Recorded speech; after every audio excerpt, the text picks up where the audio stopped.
Service wires பாத்தீங்கன்னா நம்ம நிறைய ஸ்டாண்டர்ட்ல கேள்விப்பட்டிருப்போம். 320, 720, 718, 716 இந்த மாதிரி நிறைய ஸ்டாண்டர்ட் சொல்லியிருப்பாங்க. ஸோ அது எல்லாமே காப்பர்லயும் வரும், அலுமினியம்லயும் வரும். ஸோ அதோட ஸ்டாண்டர்ட் எப்படி செக் பண்றது அப்படின்னு பாத்தீங்க அப்படின்னா, இந்த மாதிரி ஒயர்ல ஒரு கம்பியும் 18 கேஜ்ல 7 கம்பி இருக்கு அப்படின்னா அது வந்து 718 ஒயர்ஸ் அப்படின்னும், 20 கேஜ்ல 7 கம்பி இருந்ததுன்னா 720 ஒயர்ஸ்னும், 20 கேஜ்ல 3 ஒயர் இருந்ததுன்னா 320 ஒயர்ஸ்னு சொல்லுவாங்க. இது எப்படி செக் பண்றது அப்படின்னு பாத்தீங்கன்னா, எல்லா எலக்ட்ரிக் கடையிலயும் இந்த மாதிரி கேஜ் பிளேட்ஸ் வச்சிருப்பாங்க.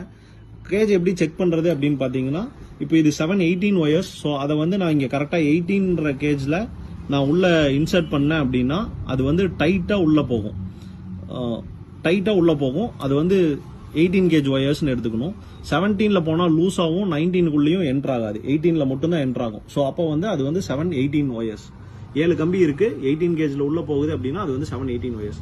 இந்த மாதிரி யூஸ்ஃபுல்லான டிப்ஸ் வேணும் அப்படின்னா நீங்க நம்ம பேஜை ஃபாலோ பண்ணி